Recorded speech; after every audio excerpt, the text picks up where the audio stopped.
దేవుని బిడ్డలారా, దేవుడు ఇశ్రాయేలీలను అగ్నిస్తంభంగాను మేఘస్తంభంగాను ఉండి నడిపించినటువంటి గొప్ప దేవుడు. ఎర్ర సముద్రంలో ఇశ్రాయేలీలను నడిపించినప్పుడు, లేకపోతే ఎర్ర సముద్రంలో నుండి ఇశ్రాయేలీలను దాటించినప్పుడు దేవుడు గొప్ప అద్భుతాన్ని జరిగించారు. అది వినినవారు, చూసినవారు, అనుభవించిన వారు దేవుని ఘనపరచక ఉండలేరు.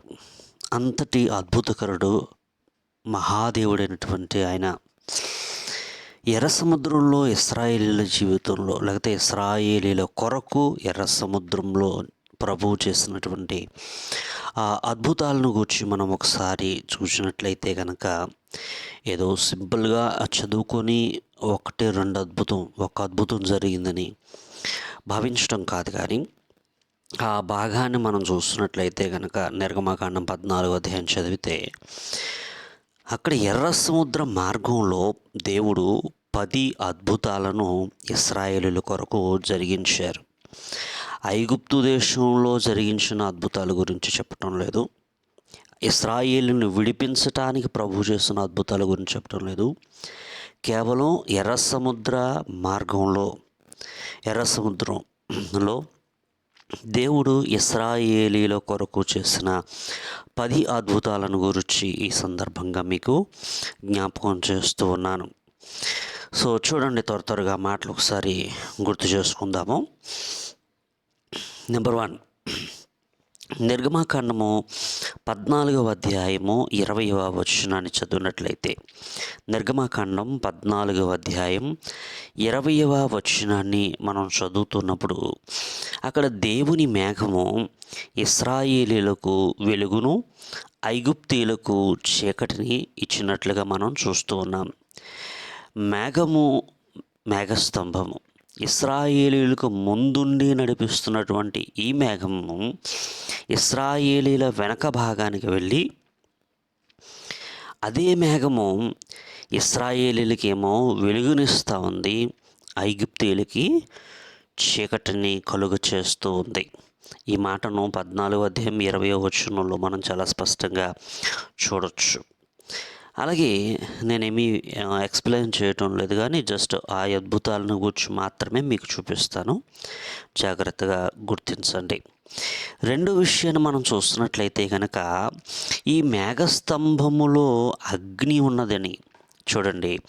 మనం గమనించినట్లయితే కనుక 13వ అధ్యాయము 22వ వచనంలో చూస్తే, ఆయన మేఘస్తంభముగాను అగ్నిస్తంభముగాను, పగలు మేఘస్తంభంగా రాత్రి అగ్నిస్తంభంగా ఉండి ఇశ్రాయేలీలు నడిపించినటువంటి దేవుడు ఇక్కడ చూస్తూ ఉన్నప్పుడు ఎర్ర సముద్ర మార్గంలో మాత్రము అదే మేఘస్తంభములో అగ్ని కూడా మిళితమై ఉన్నట్లుగా మనము, అంటే వేరువేరుగా కాకుండా మేఘస్తంభము అగ్నిస్తంభము కలిసి ఉన్నట్లుగా మనం చూస్తున్నాం. మేఘస్తంభములో అగ్ని ఉన్నది, అందుచేతనే ఏం జరిగింది, అక్కడ పగలు మరియు రాత్రి కూడా కనబడతా ఉన్నాయి. ఆ విషయాన్ని 14వ అధ్యాయము 19వ వచనం, అలాగే 14వ అధ్యాయము 24వ వచనంలో మనం చూస్తూ ఉన్నాం. అర్థమైందండి? మొదటి మాట, మేఘము ఇశ్రాయేలీలకు వెలుగునిచ్చింది, ఐగుప్తీయులకు చీకటి ఇచ్చింది. రెండవది, అగ్నిస్తంభము వేరుగాను మేఘస్తంభము వేరుగాను కాకుండా ఇక్కడ మేఘస్తంభములోని అగ్నిని ఉంచాడు దేవుడు. ఇది రెండవది. మూడవ మాట మనం చూస్తున్నట్లయితే కనుక 14వ అధ్యాయం 21వ వచనాన్ని మనం చూస్తే, ఆ యొక్క గాలి సముద్రాన్ని చీల్చింది. దేవుడు ఆజ్ఞాపించగా, లేకపోతే మోషే తన యొక్క చెయ్యెత్తగా కర్రెత్తగా ఏం జరిగింది, తూర్పు గాలి వచ్చి సముద్రాన్ని చీల్చింది. గాలి చేత దేవుడు సముద్రాన్ని చీల్చాడు. సో ఇది చాలా గొప్ప అద్భుతం. అంటే గాలి సముద్రాన్ని చీల్చినంత శక్తివంతముగా చేయబడింది. ఆ గాలి సముద్రాన్ని 2 భాగాలుగా చీల్చినట్లుగా మనం 14వ అధ్యాయం 21వ వచనాన్ని మనం చూస్తూ ఉన్నాము. అలాగే 4వ మాట, ఎప్పుడైతే సముద్రము చీల్చబడిందో ఆ క్రింద తడి నేల కాదు, మరి అప్పటి వరకు నీరు ఉంది కనుక ఆ నీరు తొలగించబడినప్పటికీ కూడా అక్కడ ఏముండాలి, వాస్తవంగా మనం చూస్తే తడిగా ఉండాలి నేల. కానీ ఆరిన నేల దేవుడు అక్కడ కలుగు చేశాడు. 14వ అధ్యాయం 21వ వచనాన్ని మనం చూస్తున్నాం. ఆరిన నేల అక్కడ కనిపించింది. ఇక్కడ మరొక మాట కూడా జ్ఞాపకం చేస్తూ ఉన్నాను. ఐదవ పాయింట్ మరొక మాట ఏంటంటే, నీరు ఎప్పుడైతే రెండు వైపులుగా వెళ్ళిపోయిందో ఆ నీరు ఏమైందంటే గోడలా మారిపోయింది. ఆ నీరు ఘనీభవించి గోడ వలె మారిపోయింది అండి. అది 14వ అధ్యాయం 22వ వచనంలోను, అలాగే 15వ అధ్యాయము 8వ వచనంలో కూడా మనం చూసినట్లయితే గడ్డగట్టిందని రాయబడింది. నీరు గడ్డగడితే చూడండి ఏమవుతుందో. నీరు గడ్డగట్టి ఘనీభవిస్తే ఆ గడ్డగట్టినటువంటి నీటి మధ్యలో నుంచి ఇశ్రాయేలీలు నడవటం చాలా కష్టం కదా.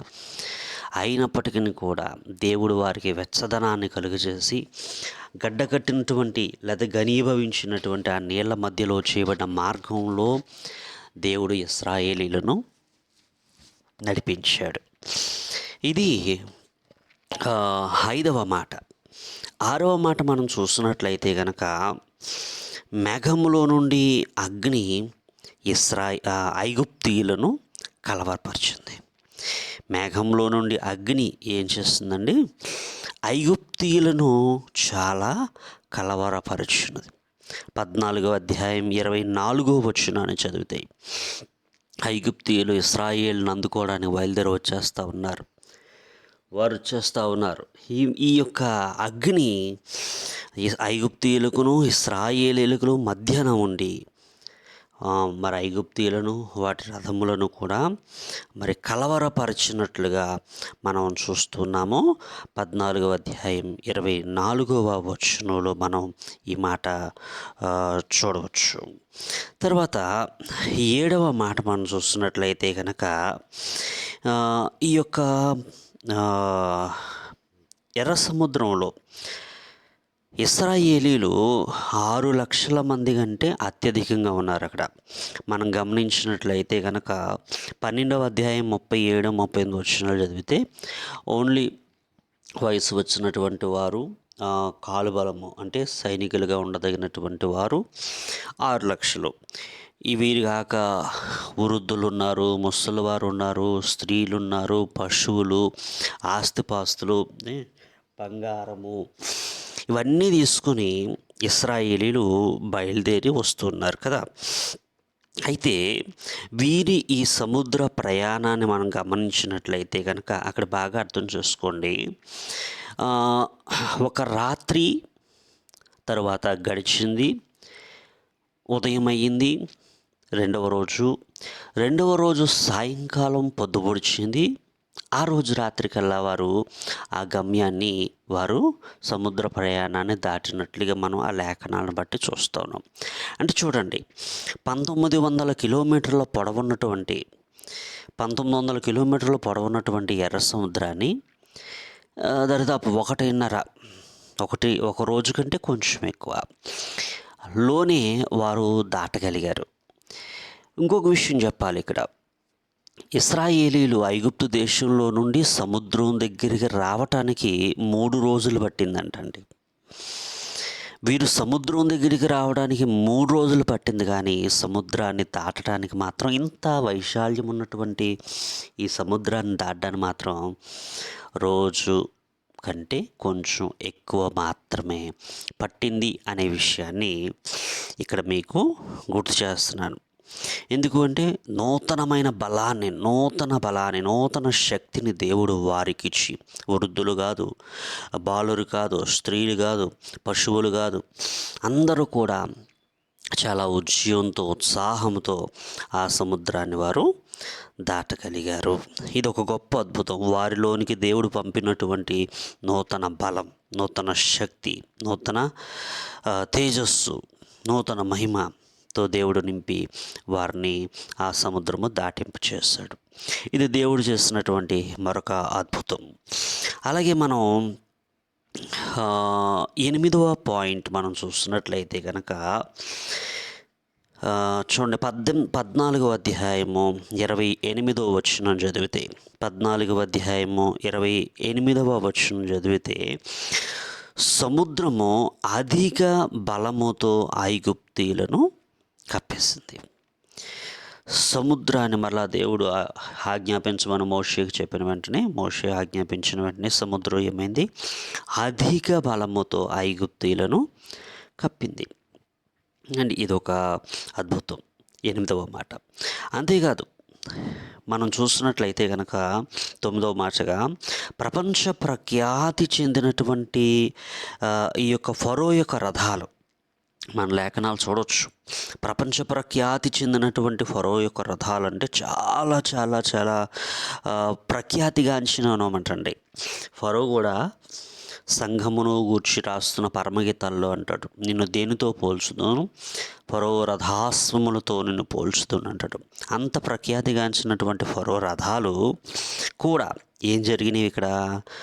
9వ అద్భుతం 25వ వచనం, 14వ అధ్యాయం 25వ వచనం చదివినట్లయితే, ఈ రథములు ఊడి పడిపోయినాయి, వీటి బలం సన్నగిలిపోయింది, బలం లేదు. దేవుని ఎదుట లోక సంబంధంగా ఎంత ప్రఖ్యాతిగాంచినవైనను దేవునికి విరుద్ధంగా పోరాడలేవు. దేవునికి విరుద్ధంగా మనం మడిమను ఎత్తలేము. దేవునికి విరుద్ధంగా మనం వేరు పడలేము. ఎవరు దేవునికి విరుద్ధంగా వేరవుతారో, దేవునికి విరుద్ధంగా మాట్లాడతారో, దేవునికి విరుద్ధంగా ప్రవర్తిస్తారో వారు ఖచ్చితంగా దేవుని వలన ఖచ్చితంగా తీర్పు పొందుతారు. అందుచేత ఎవరు కూడా దేవునికి వేరై జీవించకూడదు, దేవునికి వేరుగా మాట్లాడకూడదు. ఇది 9వది. నేను 10వ మాట, లాస్ట్ అండ్ ఫైనల్గా 10వ మాట మనం చూసినట్లయితే, ఇందాక మీకు చెప్పాను కదా, అక్కడ వారు ఎర్ర సముద్రం దగ్గరికి రావడానికి 3 రోజులు పట్టింది. కానీ వారు సముద్రం దాటడానికి మాత్రం కేవలము ఒక రాత్రి, ఒక పగలు మాత్రమే పట్టింది. అంటే ఆ సమయమంతటిని కూడా దేవుడు ఏం చేస్తాడంటే తన స్వాధీనపరిచేసుకున్నాడు.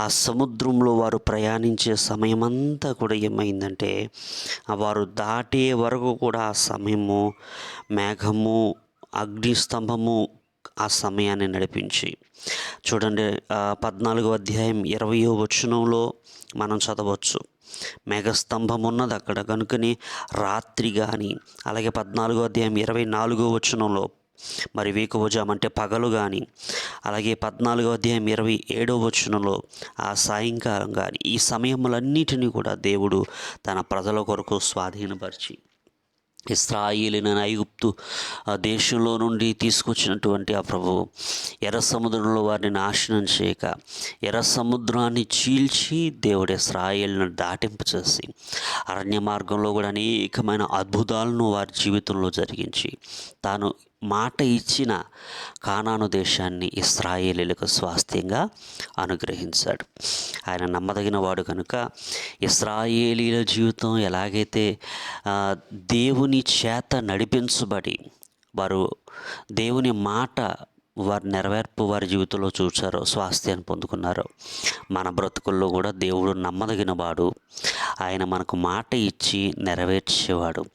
ఆయన అబద్ధమాడజాలడు. ఆయన నమ్మకమైనటువంటి వాడు కనుక అటువంటి దేవునిని మనం కలిగి ఉన్నందుకు మనం దేవునికి వందనాలు చెల్లిద్దాం. అలాగే ఆయన మన పక్షాన యుద్ధం చేసేవాడు, మనతో ఉన్నాడు కనుక ఏ విషయంలో కూడా అధైర్యపడవద్దు. మన పక్షాన దేవుడే యుద్ధం చేస్తాడు. ఏ శ్రమకు, శోధనకు, ఇరుకుకు, ఇబ్బందుకు, బాధకు, వేదనకు, నిందకు, శోధనకి, రోగానికి భయపడక దేవుని కోసం నిలబడు.